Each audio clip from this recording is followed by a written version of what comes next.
Fala pessoal, tudo bem? Novamente estamos aqui. Vamos trabalhar o capítulo de termoquímica, ok?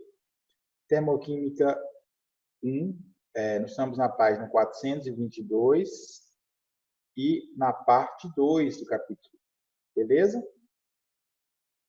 É só passar por isso aqui.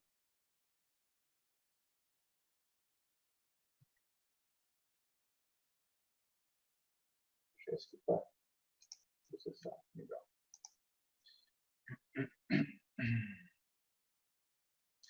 Pessoal, então, entalpia dos estados físicos. Lembra lá de entalpia que eu falei para vocês? Que entalpia era o calor absorvido ou liberado do corpo? Certo. Então, entalpia é uma medida de calor, mas especificamente nós estamos interessados na variação de entalpia, no calor absorvido ou liberado. Então, durante o processo de mudança de fase, irá acontecer também essas variações de entalpia. Como assim, professor? O nosso exemplo da garrafa aqui, eu tenho uma garrafa, certo? Essa garrafa tem um conteúdo de água. Então, se eu quero aquecê-la, eu vou aquecer a garrafa, e em certo ponto, a água que está no estado líquido vai passar para o estado vapor. Então, aconteceu qual fenômeno aqui? Aconteceu o fenômeno de ebulição. Beleza, galera? Então, o fenômeno que ocorreu foi o fenômeno de ebulição.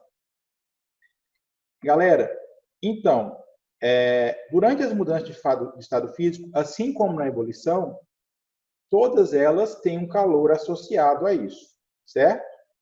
Então, vamos analisar item por item como é que isso acontece. Vou colocar aqui de lado para poder explicar para vocês. Então, quando eu passo do estado sólido para o estado líquido, seria o quê? Seria um processo de fusão. Agora, o processo de fusão, no estado sólido, as partículas estão organizadas ou desorganizadas? Organizadas, certo? As partículas estão bem organizadas. Elas estão precisando receber calor para receber agitação ou precisando doar calor para ficar mais organizadas? Receber calor, né? Então, se elas recebem calor, as partículas começam a ficar mais agitadas, logo eu passo para o estado líquido, elas ficando mais afastadas. Beleza? Pessoal, então isso acontece por quê? Porque durante a fusão acontece um processo endotérmico, ok? Fusão é um processo endotérmico. Então, o sinal vai ser o quê? O sinal vai ser positivo, ok? E durante a vaporização? Durante a vaporização também, eu tenho que doar calor para aquele corpo, para ele passar para o estado gasoso, certo? Então, na vaporização, eu também tenho uma absorção de calor. Então, o processo também será de ΔH positivo. Beleza? Agora, quanto à sublimação, sublimação, eu tenho um sólido que vai virar um estado gasoso. Também tem o quê? Partículas bem organizadas ficando desorganizadas e agitadas. Logo, eu preciso de fornecer calor. Ou seja, o corpo vai absorver calor e vai mudar de fase. Então, na sublimação, absorve calor, ΔH positivo. Beleza? Agora, os processos inversos, do gás virando líquido. É o contrário, eles querem ficar mais, as partículas estavam no gás afastadas, querem ficar mais próximas e menos agitadas. Então, neste caso aqui, galera, o que está acontecendo aqui? Eu estou liberando calor do corpo. Então, durante o processo de liquefação da passagem do gasoso para o líquido, eu tenho a liberação. Quando eu tenho liberação, eu tenho ΔH negativo, processo exotérmico. Beleza. Do líquido para o sólido, eu também tenho liberação de calor, ΔH negativo, processo exotérmico. E depois, ó, na ressublimação, a volta do gasoso para o sólido. Da mesma forma, eu tenho que liberar calor. Então, ΔH, ele tem que ser negativo, processo exotérmico. Pessoal, observe uma coisa, ó. Quem é mais agitado? O sólido ou o líquido? O líquido é mais agitado, as partículas são mais agitadas, né? Concorda comigo? Elas são mais soltas no líquido. E quem é mais agitado? O gasoso ou o líquido? O gasoso. Agora, eu vou pensar o seguinte, ó. A entalpia é a quantidade de calor, certo? Onde eu tenho mais entalpia? No estado mais agitado ou no menos agitado? Ah, no mais agitado. Então, a maior entalpia vai ser onde? No gasoso. A segunda maior vai ser onde? No líquido. A terceira maior vai ser onde? No sólido. Beleza? Então, por isso, o que ele colocou para você? Ó, ΔH do gasoso maior que o ΔH do líquido, que é maior do que o ΔH do sólido. Ok?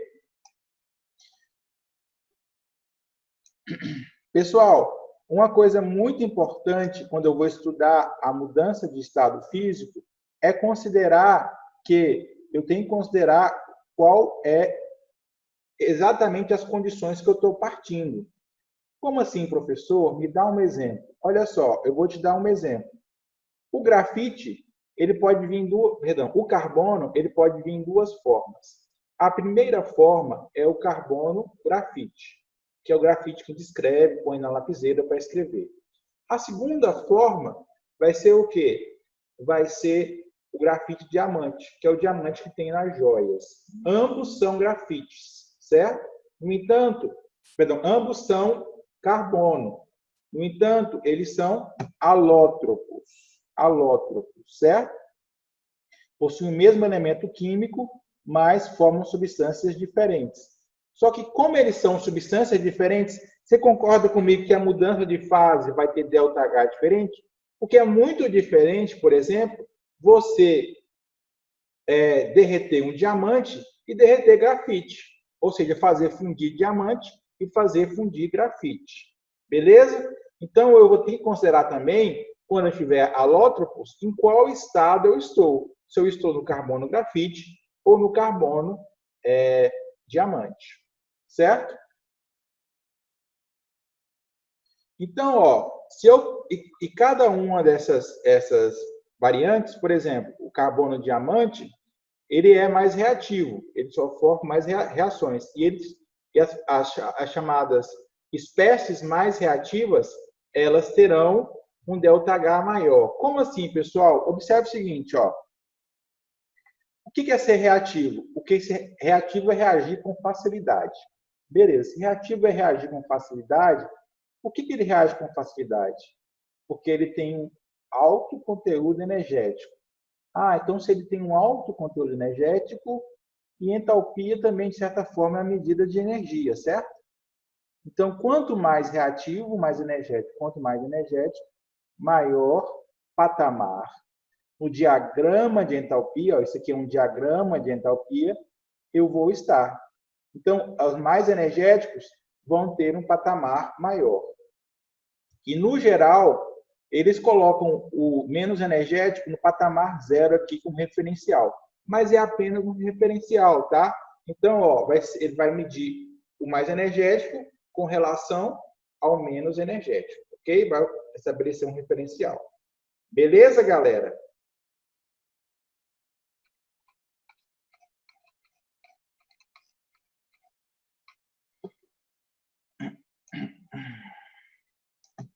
Pessoal, então, nós vamos falar um pouquinho agora da entalpia de formação. O que seria a entalpia de formação? A entalpia de formação, galera, é o primeiro tipo das variações de entalpia que a gente vai ter. E o que ela significa? Lembra de entalpia? Entalpia é o quê? É calor, certo? E variação de entalpia é calor liberado ou absorvido, certo? Agora, o que seria a entalpia de variação? É o calor liberado ou absorvido durante a formação de uma substância, certo? A partir de substâncias simples. O que é substância simples? Com apenas um elemento, certo?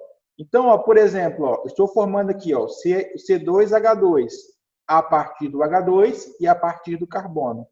Duas substâncias simples se juntando para formar uma substância complexa, ok? Então, a entalpia de formação é o calor durante esse processo.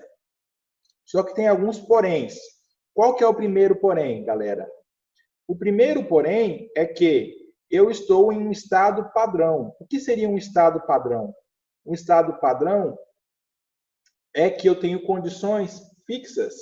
Então, se eu meço a entalpia de formação aqui, eu também meço nas mesmas condições aqui, nas mesmas condições aqui, nas mesmas condições aqui e nas mesmas condições aqui, ok? Isso que significa a bolinha aqui em cima.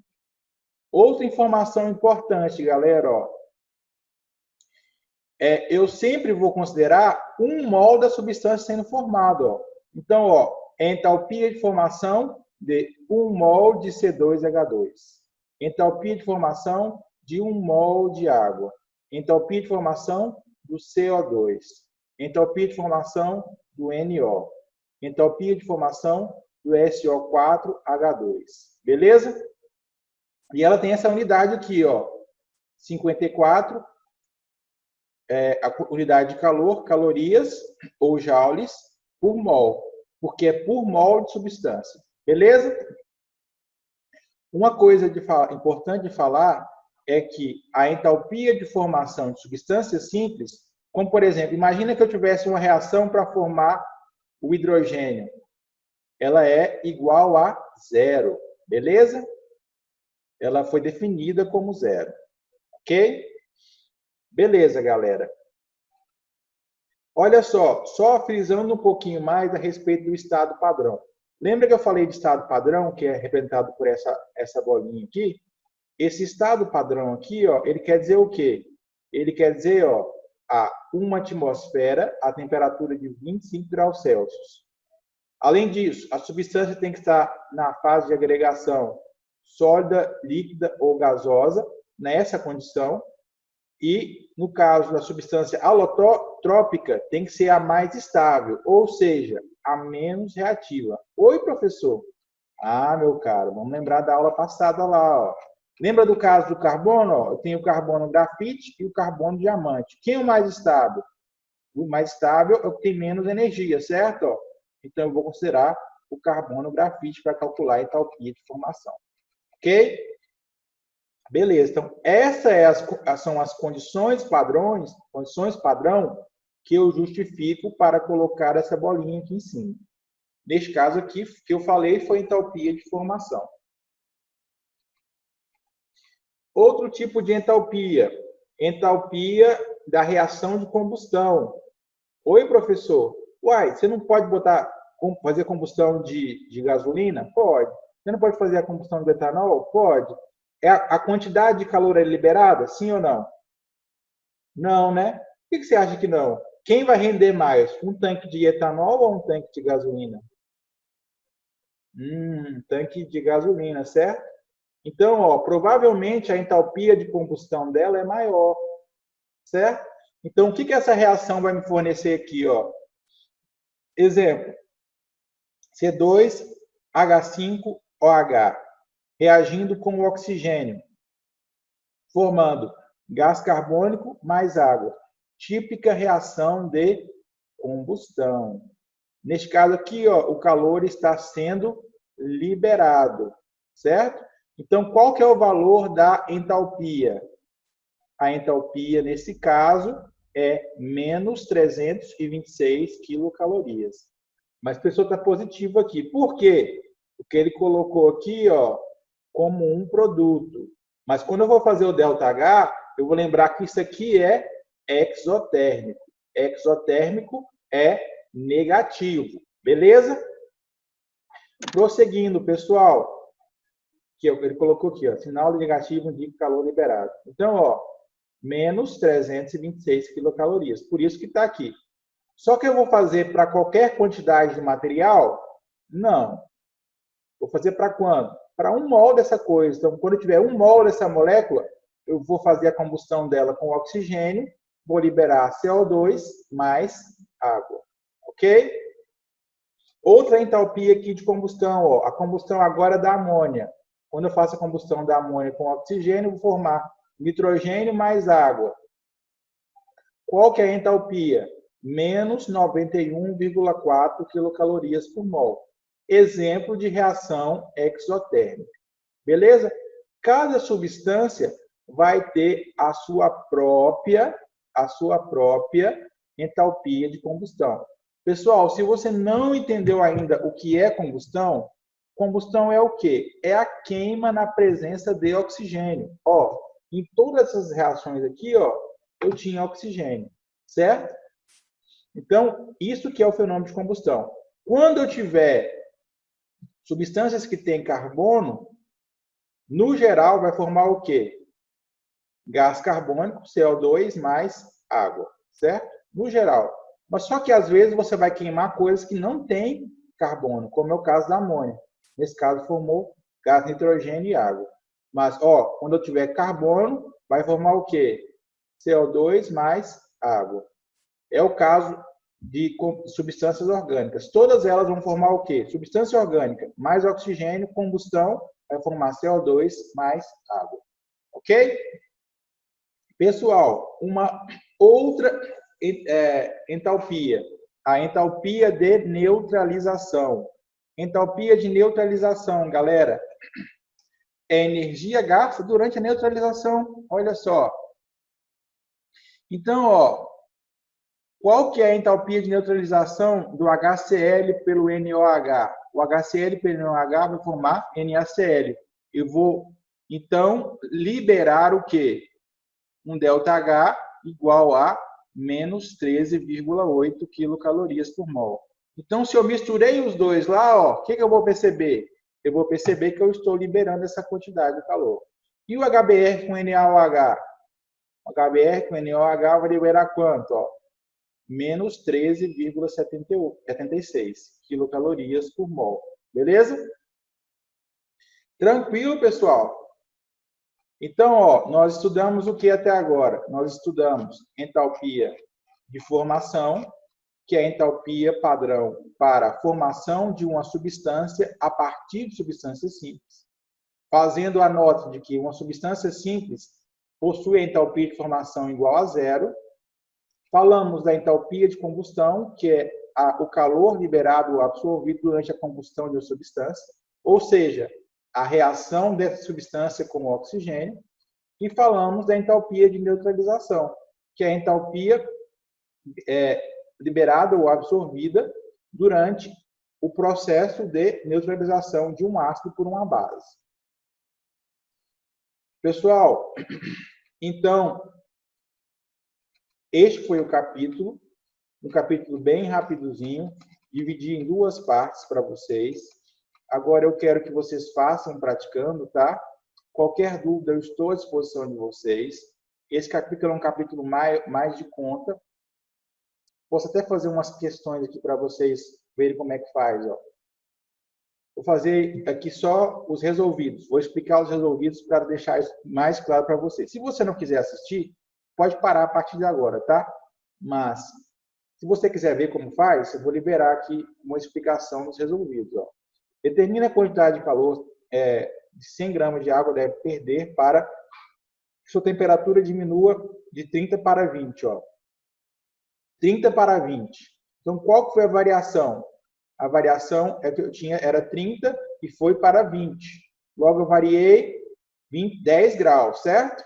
Qual fórmula que eu vou usar?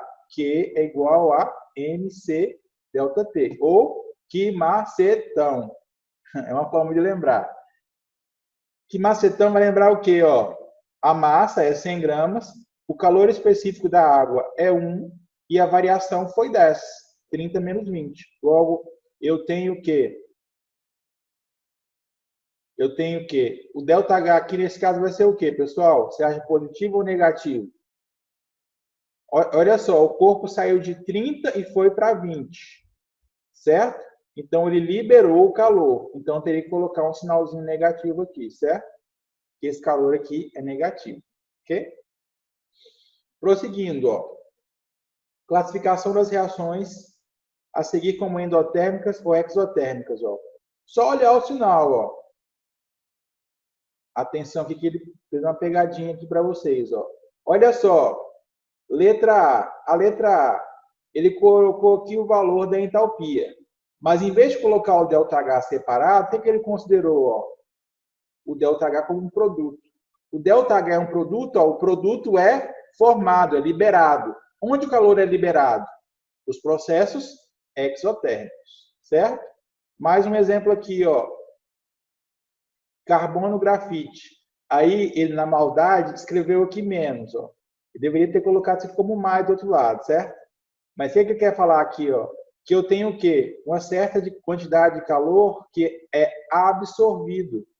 Então, para você organizar, você pode passar isso para lá positivo. Ó. Então, eu vou estar na parte de quem? Eu vou estar na parte dos reagentes. Então, o calor foi recebido, foi absorvido. Então, o processo é endotérmico. Água mais calor. Calor é reagente, é absorvido. Nesse caso, é endotérmico. Agora, eu escrevi aqui na forma de equação termoquímica. Ó. Agora, eu posso considerar só o sinal. Então, ó, reação termoquímica, ΔH negativo é exotérmico. ΔH é positivo é endotérmico. Beleza? Então, ó, na hora de resolver a questão, tem essa maldade de saber, como é que ele está fazendo isso aqui, o que ele está querendo me pegar. Nesse caso aqui, ó, você viu que tem umas maldadinhas, mas que é tranquila, mamão com açúcar esse capítulo. Dados os gráficos de entalpia para uma reação genérica, resolva as questões a seguir. Olha só, galera, vamos observar aqui, ó. Aqui eu tenho os reagentes e aqui eu tenho os produtos. Vamos fazer produtos menos reagentes. Os produtos são maiores do que os reagentes, a quantidade de entalpia. Logo, isso aqui vai ser o quê? Positivo. Positivo é endotérmico, ok? Escreva a equação termoquímica no sentido em que a reação está ocorrendo. Sentido direto, ó. Escrevi aqui essa reação no sentido direto. Ok? Só copiar, ó. Reagentes e produtos. Escrever. Qual é o sinal de ΔH? ΔH a gente já lembrou. Ó. Processo endotérmico. Sinal positivo. Beleza? Essa reação é endotérmica ou exotérmica? É endotérmica. Acabou de discutir sobre isso. Beleza?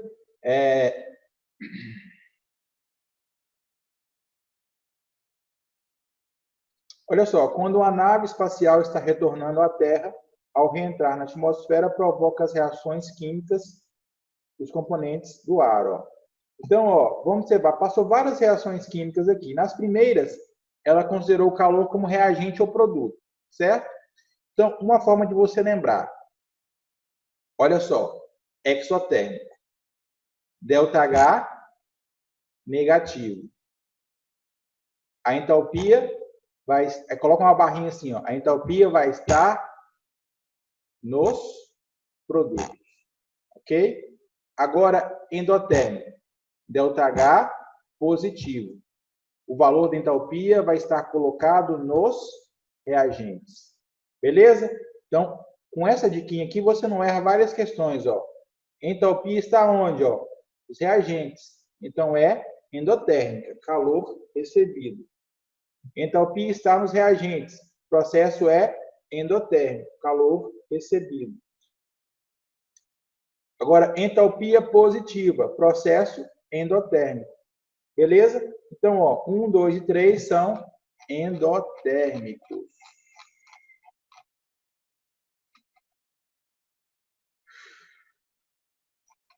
Letra B. Confirmando. Letra B.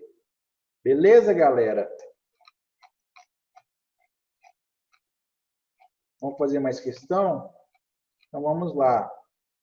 Dado a tabela a seguir de entalpia de combustão, monte as respectivas equações químicas. Ó. CH2H6, C12H22O11. Olha só, galera, neste caso aqui, eu tenho duas substâncias orgânicas. Quando eu tenho substância orgânica sofrendo combustão, eu vou ter o quê? Reação com oxigênio para formar o quê? CO2 mais água. Aí vou montar, ó, substância, oxigênio, CO2 e água. Aí vou lá e balanceio a equação. Fiz o balanceamento, balanceio a equação, perdão. Eu balancei a equação, fiz o balanceamento e já está montada. Agora, qual que é o valor do ΔH? ΔH já está na tabela aí, ó. Só copiar. 1.372,2 quilocalorias por mol. Nesse caso aqui, ó, vai formar o quê? Vou reagir com oxigênio para formar CO2 mais água. A entropia já está na tabela aí, ó. Beleza? Lembrando de balancear, sempre, tá? Sabendo-se que o NaCl reagindo com NOH vai formar HCl reagindo com NOH, formando NaCl mais H2O. Entalpia de neutralização, sinal negativo, exotérmico. Ok. Reação é exotérmica ou endotérmica? Exotérmica, tá? Qual a quantidade de calor envolvida na neutralização de 146 gramas de NaCl, segundo a equação anterior? Olha só fazer uma regrinha de 3 aqui, galera. Ó. Qual que é a massa? Para cada mol de HCl, você tem menos 13,8 quilocalorias. Então, qual que é a massa de um mol de HCl? Aí eu vou lá e calculo. Ó. Calculei e vi que a massa de um mol é 36,5 gramas para um mol desse carinha. Aí vai liberar o quê? Vai liberar 13,8 calorias. E quando eu tenho 146? É quando eu tenho 146, eu vou ter X. Eu faço multiplicação cruzada, ó. A quantidade de calor envolvida é 55,2. Ok? Sinal negativo. Continua, tá?